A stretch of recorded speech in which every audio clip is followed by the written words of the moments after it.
life experiences are very valuable for Annapolis.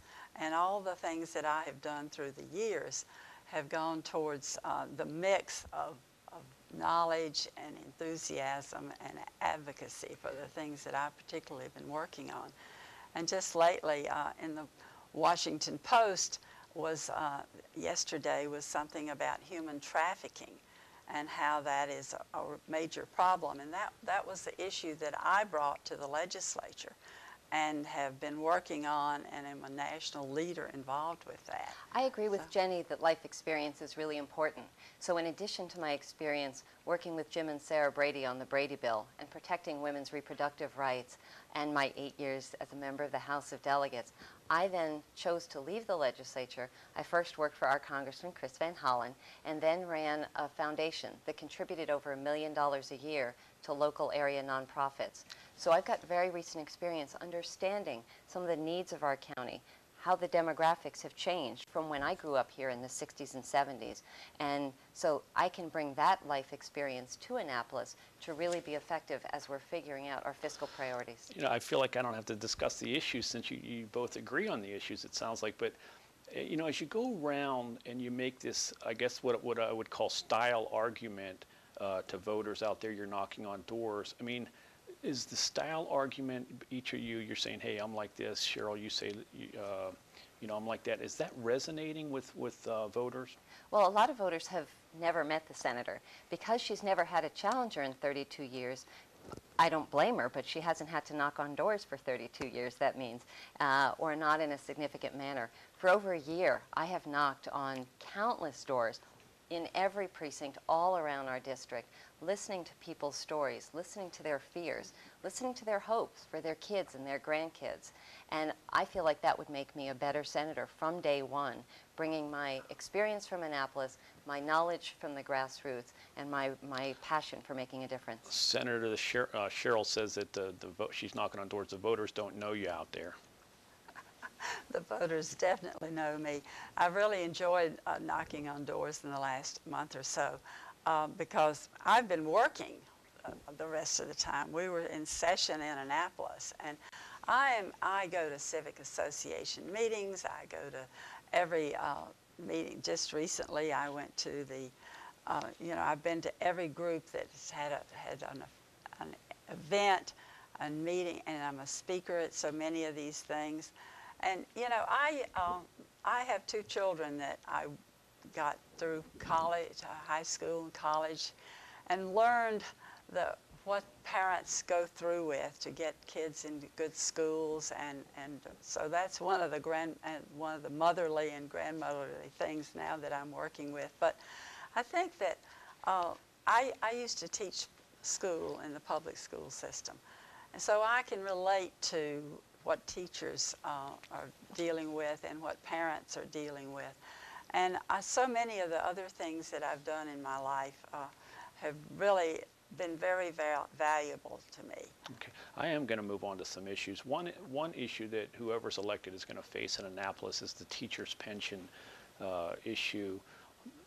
Teachers' salaries are negotiated at the county level, but the pensions are picked up by the state.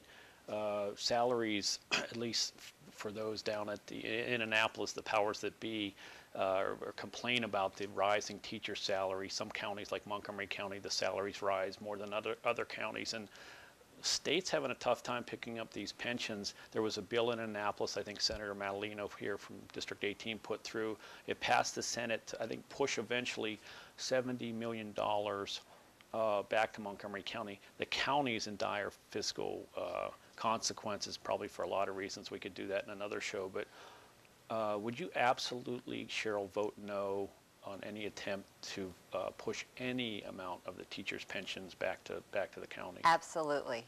I think this is a no-brainer. It's got to be a bright line that no Montgomery County legislator would cross. It's unfortunate that our delegation was split last year. The teachers' pension is one place where Montgomery County actually does well and gets its fair share from the state. And that's because we pay our teachers, our educators, our librarians the salaries that they deserve, and they deserve retirement security that they can count on. Senator, what's your position on these teacher pensions. Well, I certainly agree that we should not change the way it is right now with the state. And there's so many complexities involved in that because Montgomery, if we were to return some of the costs back to the states, some teachers in the system have not spent their entire 25 years working in Montgomery County, and because our cost of living is so high here, that's why one of the reasons we have such high salaries. But for example, a teacher could come work 20 years in Frederick County and then come to Montgomery County for 5 years to get the higher salary and therefore the higher pension rate.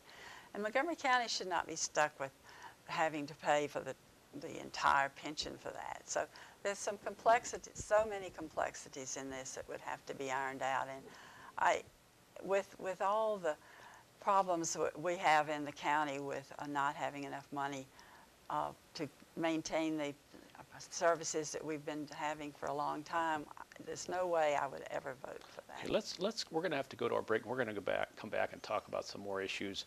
The hotly contested District 17 Democratic primary, Cheryl Kagan, the challenger, Jenny Forehand, the incumbent senator. We'll be right back.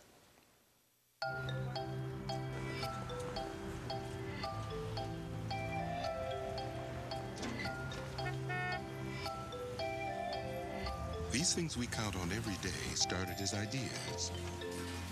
Ideas from the minds of African Americans. Support minority education today so we don't miss out on the next big idea tomorrow. The United Negro College Fund. A mind is a terrible thing to waste. Tonight we're taking on the District 17 State Senate debate in the Democratic primary. Senator Forehand, if you look back at your career, what would you say pivotal votes, legislation you're most proud of? Maybe pick one. Well, one thing that I did just recently was, it was my bill that repealed the tax on computer services, which would have been a real negative for our economic development. And I was also the first legislator in the nation, state legislator in the nation, to put in legislation about genetic privacy and discrimination that might come from genetic information. That's a really big issue.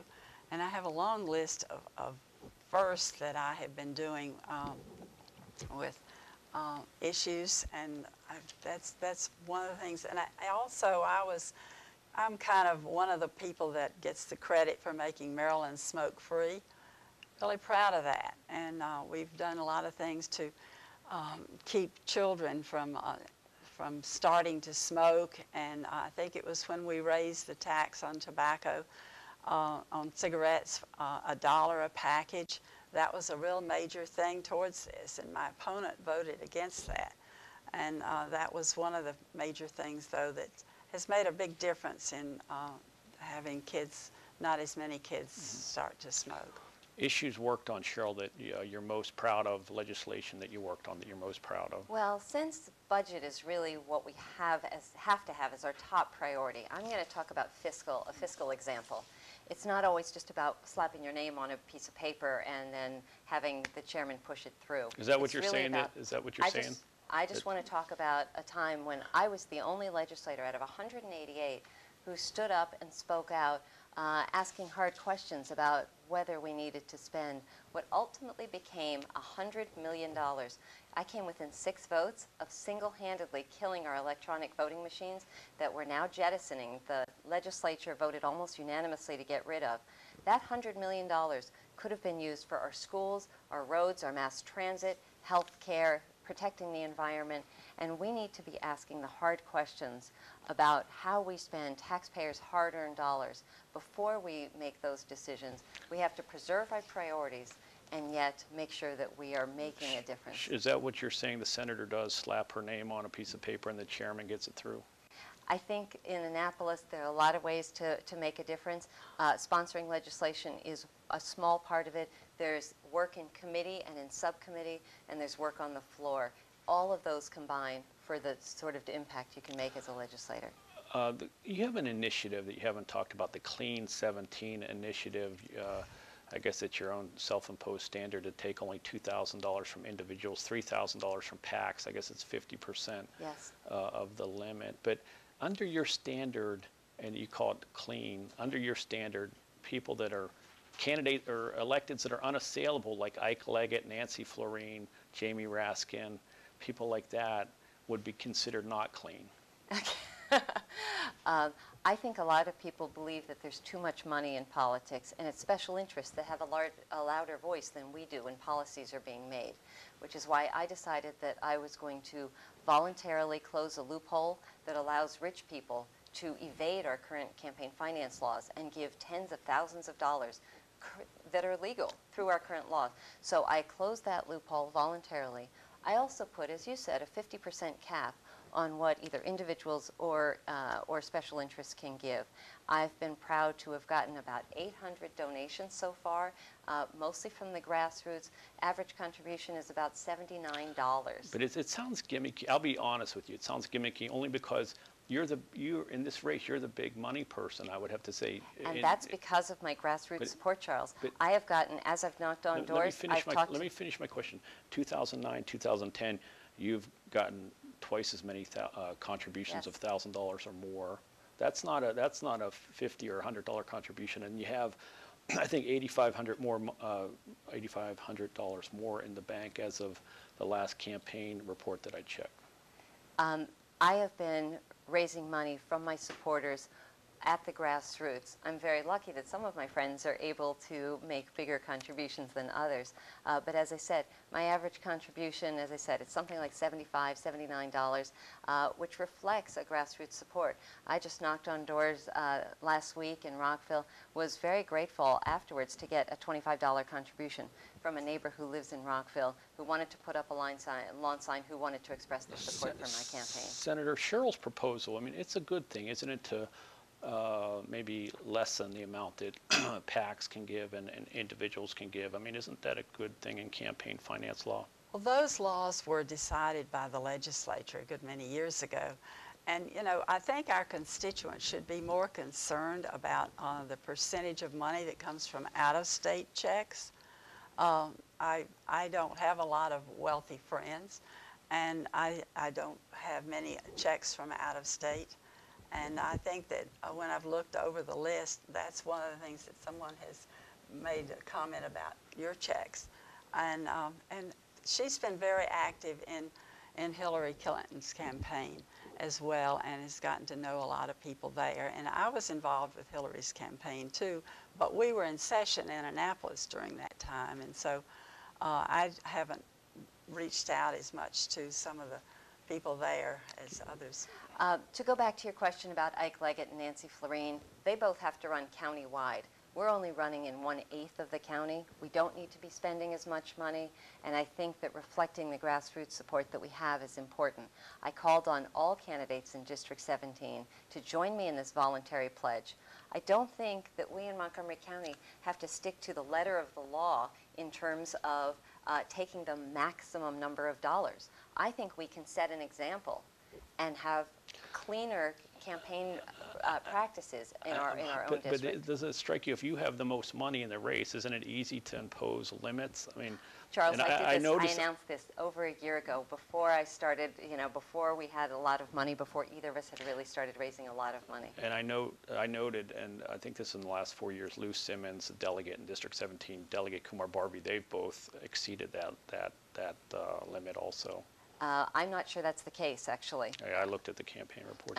And in terms of, Jenny alluded to my best friend from college. I think that just because she lives out of state doesn't mean that she can't help her best friend with her campaign. The fiscal situation in the state and the county are dire. Let's face it, anybody who's elected is going to have to face these looming deficits and be on the defensive. I mean, the candidates can be for everything, and I want to do this, I want to do that, but let's face it, anybody who's elected is going to be